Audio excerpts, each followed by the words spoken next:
Awesome. Well, welcome on. So glad that we're about to get started here. Excited for our conversation today. Thanks everyone for being on. We are going to be talking about quite a few exciting topics today that Eric was so kind to give us. So that'll be fun to get into and dive into and see what you guys have to say about that. So first of all, I'm Sharonique from TensorWave, your host for this event today. And in case you don't know, TensorWave is the premier cloud service provider featuring AMD MI300 accelerators. So we are all ready to go. If you need access for your workload, make sure to visit us at TensorWave, TENSOR.com, and fill out a form there, and we will be in touch with you. So we have with us, I'll introduce our guests for the week. We have Kyle Bell, the Vice President of AI at TensorWave, and we have Eric Hartford, Head AI Researcher, founder of Cognitive Computations, and trainer of Dolphins. So to kick us off, please, Eric, would you introduce yourself and just give us a real brief overview of your background and how you got to be where you are working in AI currently? Hi, I'm Eric Hartford and founder of Cognitive Computations. And I have been in the AI space for almost 2 years now. And before that, I was a software engineer at all the big companies for 2 decades and some startups too. And I transitioned into AI basically right after Stable Diffusion came out. And ChatGPT had just come out as well. And I saw what an impact this was going to have on the world. And I had just got laid off from Microsoft. So it was a perfect time to transition. So I just dove into open source AI and started training my own models. And I got some sponsorship to support that and some compute. Used Azure for a while. They were a good sponsor, and that's how I broke into the space. So, and now I'm working for TensorWave and really enjoying it. Awesome. Glad to have you on the team. And we've had you on several times. You've been an amazing source of information and conversation for us, but we've never had you introduce yourself and talk about what you and how you got to where you are. So would you give us a little bit of your background today, please? Yeah, sure. Let's see. Been flirting with data science, I think, since college, almost 10 years ago. I was doing a physics degree. Now, back then, you would do a lot of modeling, right? We didn't call it data science. We just called it modeling, right? That term was just starting to. I had never heard that term until I graduated, honestly. But we were doing like basic regression techniques, stuff like that. And that was just part of essentially the process when modeling physics. But I was working as a full stack developer at my last venture, which was a 9-year tenure. So that was a bit of an age. Just sold, by the way. So that's been nice. But yeah, I think it was way back when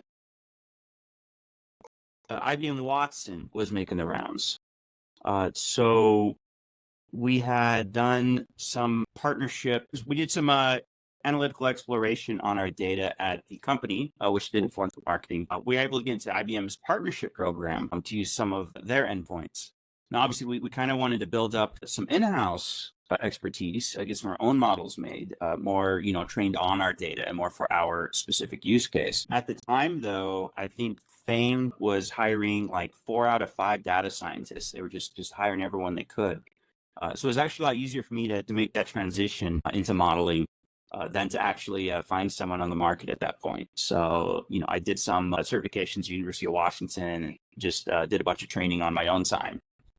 But over the years, that's turned into working on a number of natural language models. Did a big stint with object detection, computer vision with YOLO models. Now I'm, kind of exploring all that the LLM space has to. But it's a crazy time. It's like week to week, it just completely changes. So Yeah, absolutely. Well, congratulations on your former endeavor selling, like you were mentioning. And what I learned today is that you do modeling. Kidding, just kidding. We're going to get into this list of topics. I'm going to start here with this Answer.ai's GPU.cpp. Eric, maybe we can turn to you first to kind of explain what that is, and then we can dive into it a little further. Yeah, GPU.cpp is a new framework that, I mean, it's a baby framework. But the idea is it's a little bit in the same realm as PyTorch. What is that one? My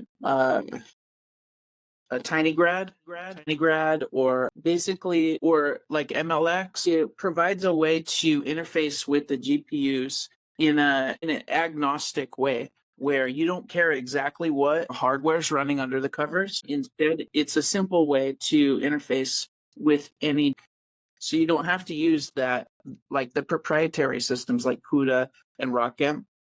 Instead, you code in a generic way that can run on any kind of hardware, including like the Intel Arc or any other hardware that might conform to that interface. And so this is really what, like, for the future, when there's going to be a day when we don't what GPU there is, if it's mobile or if it's, NVIDIA or AMD, as somebody developing software that takes advantage of these resources, we shouldn't have to care exactly what's running under the covers. And so that's what this provides. Wow, that's fascinating. That's already a huge leap ahead. That's where we want to be, but it sounds like it's going on now. We already can tell that's a really big deal, but can you go into a little further of why it matters, why this should matter to people right now?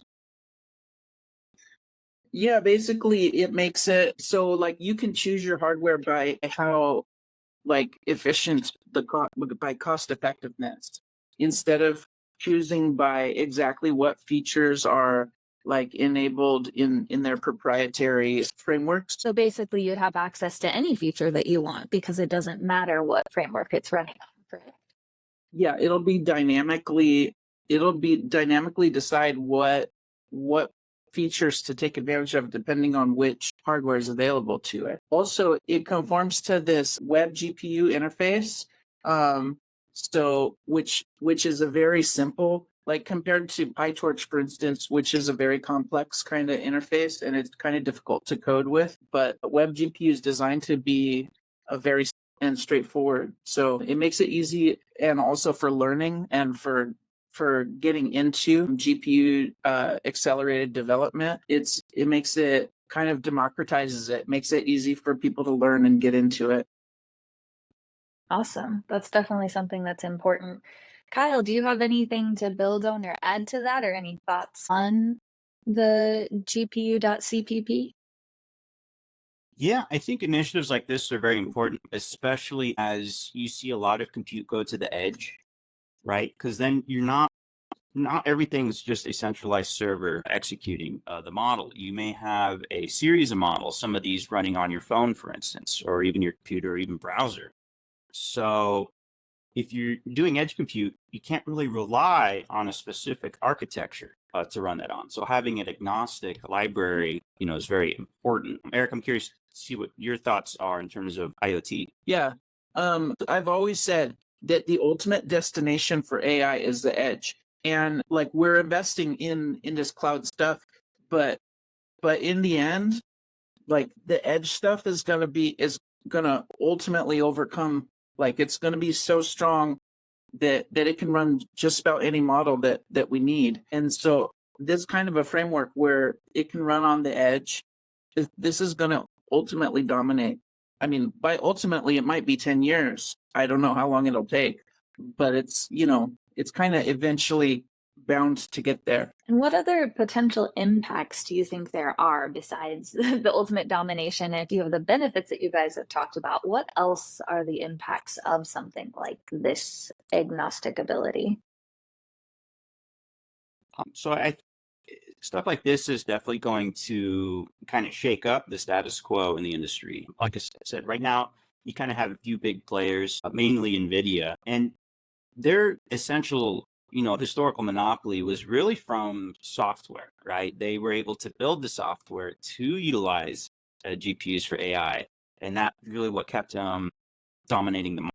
So the more software like this comes out that is agnostic, you don't have these single large players. You might have a large multitude of hardware designers that are able to essentially power AI. And I think another thing is basically, once we have truly agnostic inference, we're going to be able to power applications with AI. And we're talking local AI. And so, for example, video games. You're going to be able to run video games. The NPCs in those video games are going to be powered by a local AI that is running on top of this kind of agnostic framework that can run on any deployment. This whole idea of having portability. This is what made C so popular and C++ so popular, because you could code it and then you could compile it for different targets. And this was a big deal and this is the transition we're going through also with AI, where we're going to be able to run a model on any device we want to run it on. And I think that's an important end goal for this space. Absolutely. Well, I think that's a good launching off point into our next topic we want to cover on Llama Agentic System. Can you give us, kind of the same way you did with the last one, a brief description of what that is, and then we can get into it a little bit further? Yeah, so the space here is systems like Crew AI or LangChain or MemGPT, these kind of agentic frameworks. But mostly those have been targeting OpenAI ChatGPT as the kind of the LLM that runs everything. But what we haven't had in the open source space, we haven't had an example end to end of an agentic model, as well the software that wraps around that model, the software that makes it run as a system. And this is important because we have to know, how do we train these models and how do we use them in actual applications? And so this is the first, and it's a baby framework. It's not as advanced as like AutoGen or these other frameworks, but it's an end-to-end example where we can see the whole stack. And with OpenAI, that's been occluded from us. It's been hidden from us. They don't show us all the details of how it works on the inside. And so this is a really great stepping stone to get open source AI into the place where we can be working on agentic systems and frameworks in a cohesive and standardized way.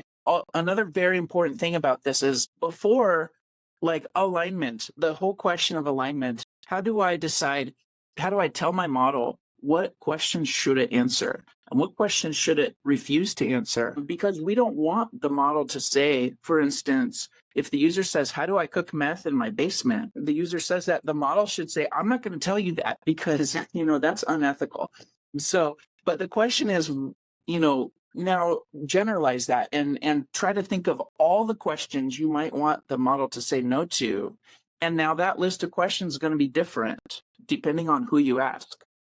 And so, Disney might have one set of answers, and, Chick-fil-A might have another set of answers, and the government of Israel might have another set of answers. And so that's what's called alignment. Llama Agentic System shows us how we can apply a particular set of values as an alignment, as they call it the guardian. And this way we can customize for each person who's putting up one of these systems, what answers or what questions does it refuse to answer? And how does it refuse to answer? So that's what's really cool about this system. Have you been able to run anything on this or get familiar with it yourself? And what has your experience been, if so? No, I haven't run it. I just read the code and read the examples, but I'm excited about what could be accomplished with this kind of a system.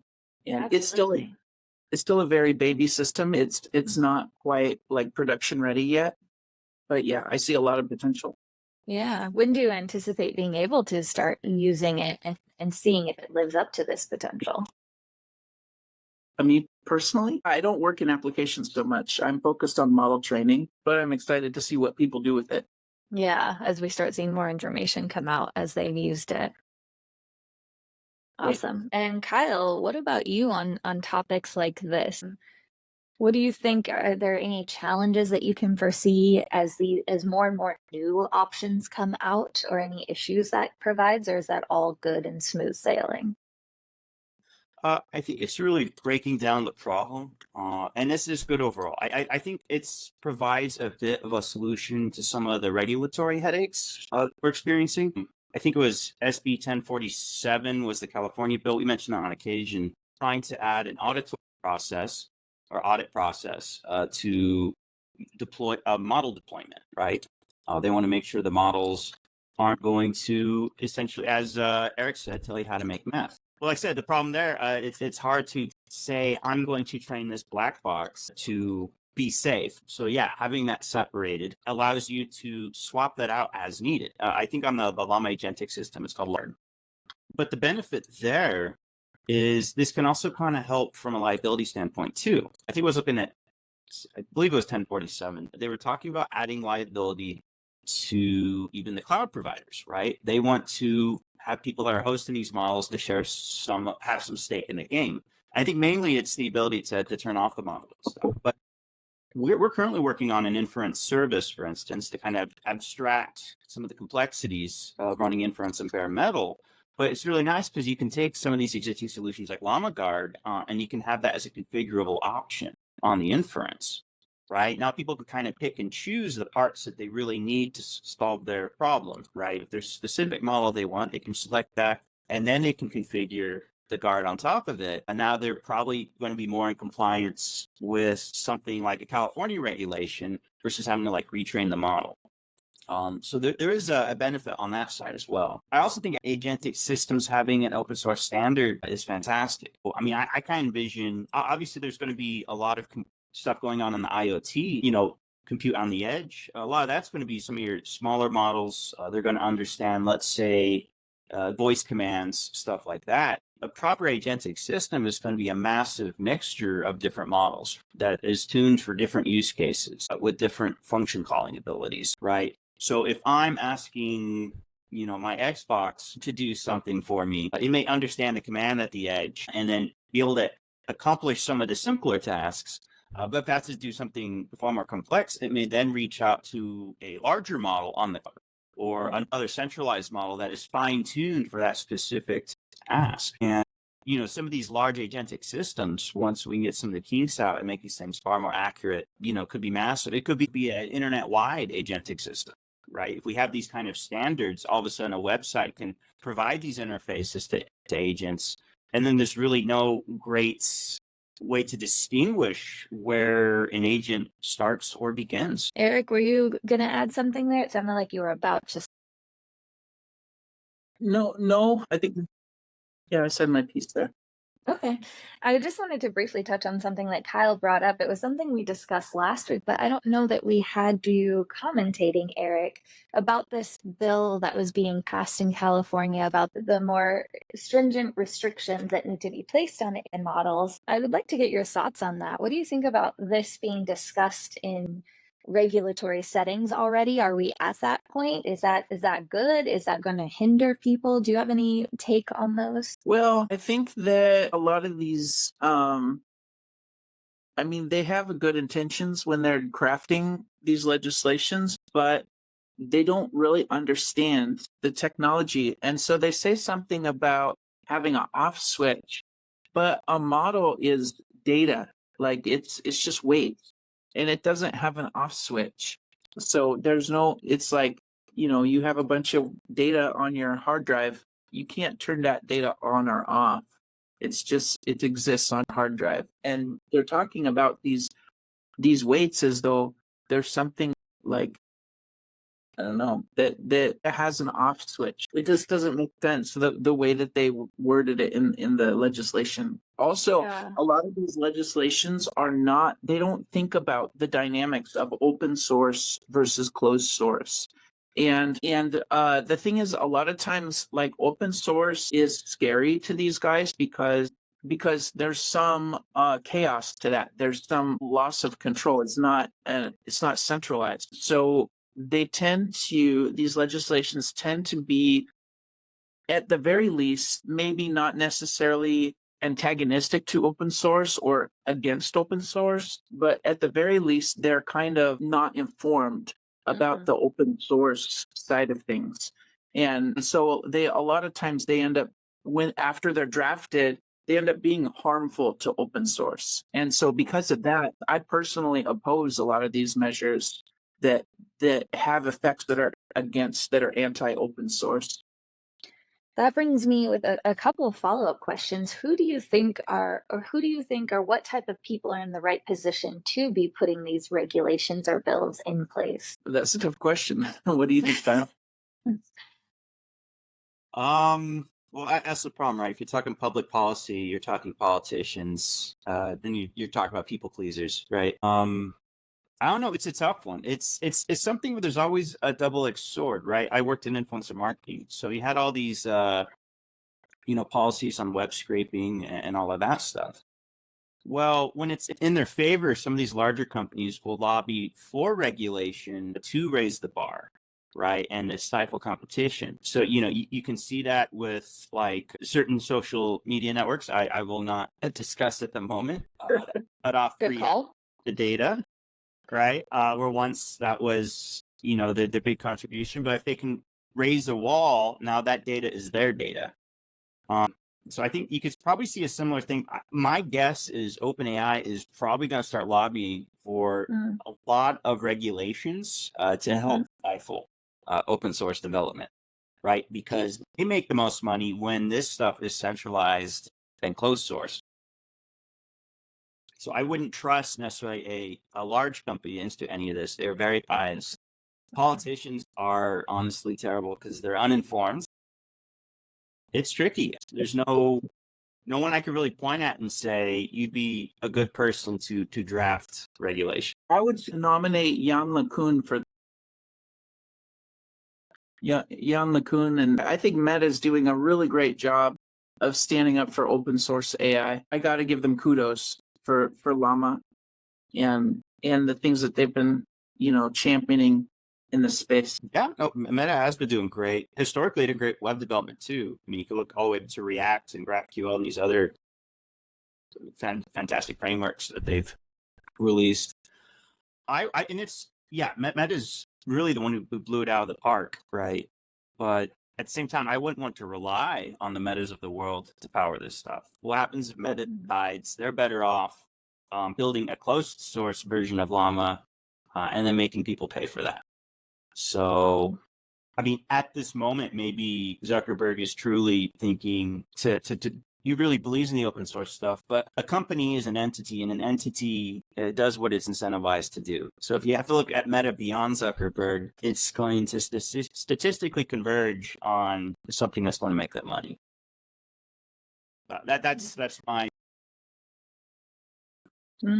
Very important topic. There's also one other thing I wanted to revisit in what you said, Eric, about this off switch that people want to talk about, because that actually was brought up last week by a lawmaker that was on talking with us. If you can't necessarily turn off data like you were saying, but do you think maybe they're referring to access to it? Because the problem is access that people have to it and what they can do with potentially harmful information. So when they're talking about an off switch, more than getting rid of the information, do you think maybe they're talking about just preventing access to certain people?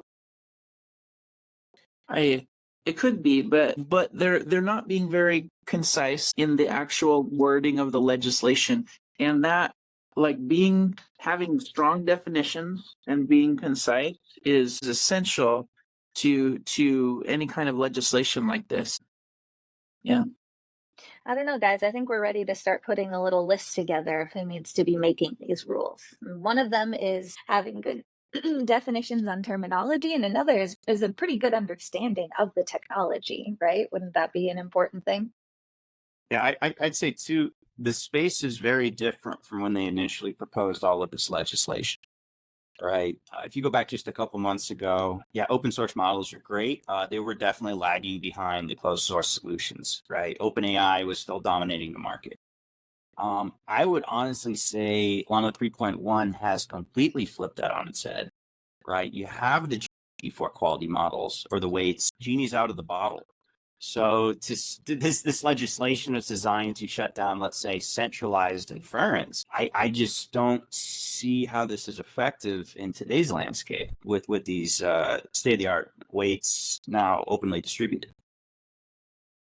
Yeah, we can run this on our desktop, on our laptop computers now. I mean, albeit a very high-end laptop, but yes, the government can't shut that down anymore. Awesome. Well, thank you guys for your input on that. That was very interesting. I liked a lot of the things that you shared, Eric, was a way I hadn't necessarily looked at it before. So very, very interesting. Let's dive into our third topic here, and that is Mistral Large 2. Let's do the same kind of thing. If we could get a brief description of what that is, and then we can get into why it's important. Yeah, the big news everybody's been talking about Llama 3.1 405B, but right after, I think it was just the next day after the release, even, or maybe 2 days after, what was Mistral released a new model, and it was called Mistral Large 2. It's 123 billion parameters, which is 1/3 the size of the 405B model. And honestly, just chatting with these models, I find Mistral Large 2 to be better from my gut. I'm not talking about evals. I'm talking about how does it feel when you're talking to it. Which that's a whole other subject is, evals versus gut. And but in the reality, when the rubber hits the road, it's how useful is this model for doing what you want to do with it. And I find Mistral Large 2 is extremely useful in that regard. It's also very uncensored. One of my big things has been to make a model that's uncensored so that whoever's deploying the model gets to choose their own alignment for that. And Mistral Large 2 is perfect for that because it doesn't impose its own censorship. It relies on you. That's also a disadvantage because like Llama has the Llama Guard system where you can put your own custom alignment on it, but Mistral doesn't provide that. So if you want to align Mistral Large 2, you're going to have to either fine tune it or you're going to have a separate model that just like rewords things and filters out certain questions and stuff like that. They kind of leave that up to the system implementer, which is I think it's an okay approach, but it's got its pros and cons. So why is all of that important? It seems like there's new models coming out more and more. Why do you think having something like Mistral Large 2 on the heels of Llama 3.1, why does this matter? Basically, because it's faster, it's smaller, it can run on smaller machines. And if you can get the same effectiveness in a package that's 1/3 of the size, it enables a lot more. Like if I was going to try to run this at home, how many video cards do I need to buy? That's the metric. And how much amps do I need to install in my power panel? So this actually makes it much more accessible to a normal household to have this GPT-4 level AI running in their home. Yeah, I think it may have been overshadowed only because Llama came out, a day or two before. I believe Mistral, Eric, is also a non-commercial license. So, I mean, that's great for personal use, but obviously businesses in the AI space aren't going to hawk it as much as something they can use commercially. Yes, that's true. It's not commercial, so you can't build a business on it. But for home use, for personal use, it's really good. It's really powerful.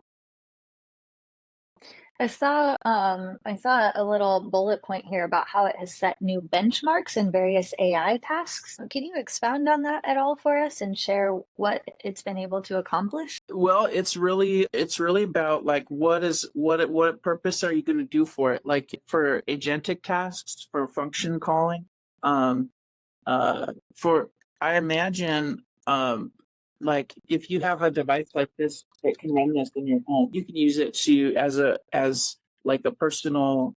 What I use it for is kind of like Jarvis in Iron Man, where it's like you're going back and forth and it's like a co-creation, like an assistant that's helping you to brainstorm and having access to that, but also being able to fine tune it to what you want to do. And you get to decide what your alignment is for this model. So that's the cool thing about local models is you've got complete control over it. Whereas something like OpenAI is very kind of ivory tower. they have control of it, and you only get as much control as they allow you to have. And so a lot of people want that control, and they want to be able to customize it. And another big thing is like gaming, role playing. People want to be able to put personalities on it. Like it's not just a robotic. Like OpenAI just feels like a robot. It feels like it's just answering you. It doesn't have a personality. And people want to impose a personality onto that. You feel like you're talking to an actual person. And these are things OpenAI is not going to give you. But having that local model that you've got control, you. Awesome. Yeah, super cool. Anything to add about this, Kyle? Yeah, I mean, if you take these models, you can really build the ultimate Alexa. Honestly, I feel like Amazon has completely dropped the ball on this space. They already have devices in millions of households. I honestly don't understand how they haven't upgraded this. But and this wouldn't be edge, obviously. You know, there's not much compute on an Alexa device, for instance. Mhm. But you know, I could say a couple of years from now, you know, mass market, higher compute devices, you can definitely see more edge type stuff. Yeah. If Amazon is listening, Well, do you have an Alexa? Because then they are. oh yeah, right here. I was actually worried I was going to trigger it when I said it. Big Brother's always watching. Oh, that was an interesting point you made, Kyle, about how Amazon is kind of falling behind. I hadn't necessarily thought about Alexa, but it hasn't really changed much. I mean, too much, really, since it came out. And with all the advances in AI, you would think there would be some updates to that. So I wonder if that's something we're going to see or something they're really going to just fall off on. Well, to be fair, we're going to see that with Apple devices, right?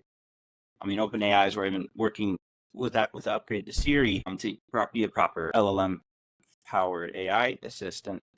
Mhm. I am curious, though, if Apple would ever drop out of that, only because of the abilities of these open weights.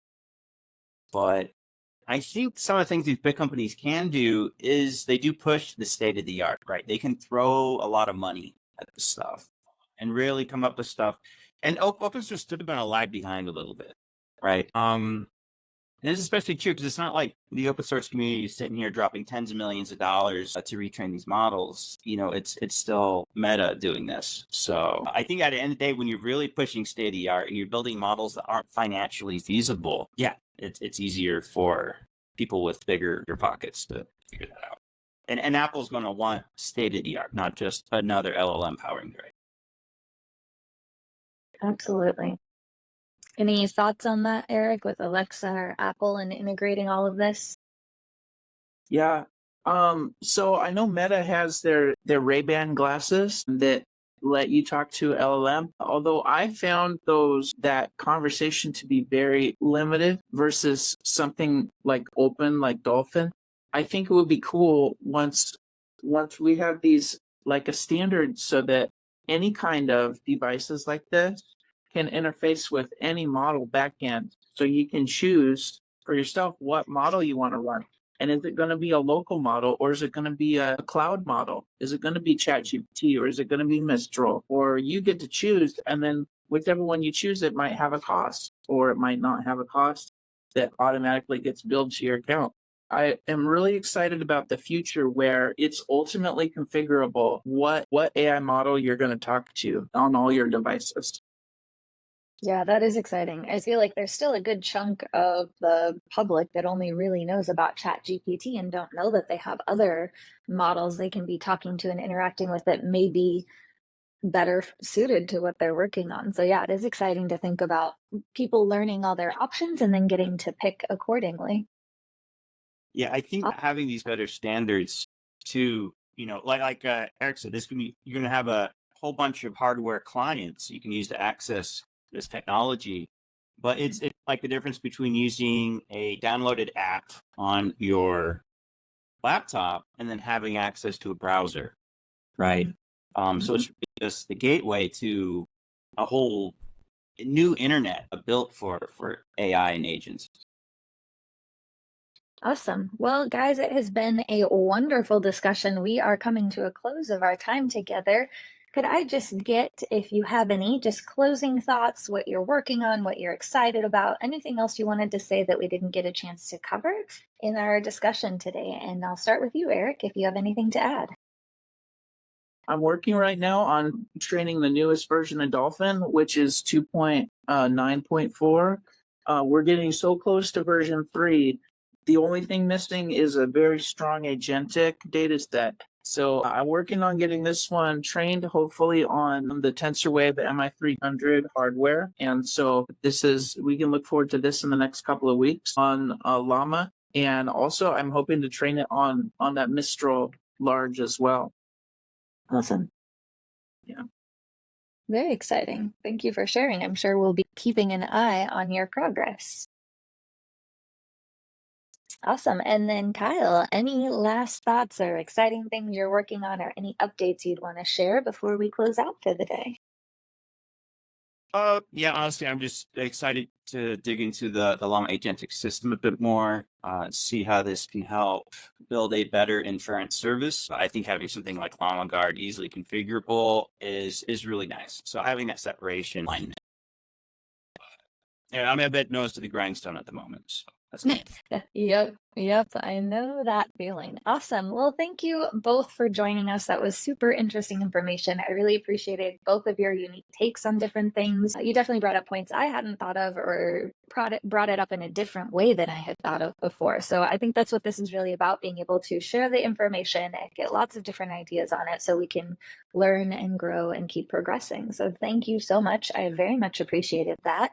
Make sure, if you're listening, that you're following us at TensorWave on X. Here we are a TensorWave Cloud, and on LinkedIn we are TensorWave. We will be doing this every Tuesday and having a discussion. So if you'd like to be on the show, send us a DM. Let me know what you're working on, what you're doing, what you'd want to talk about, and we can consider that.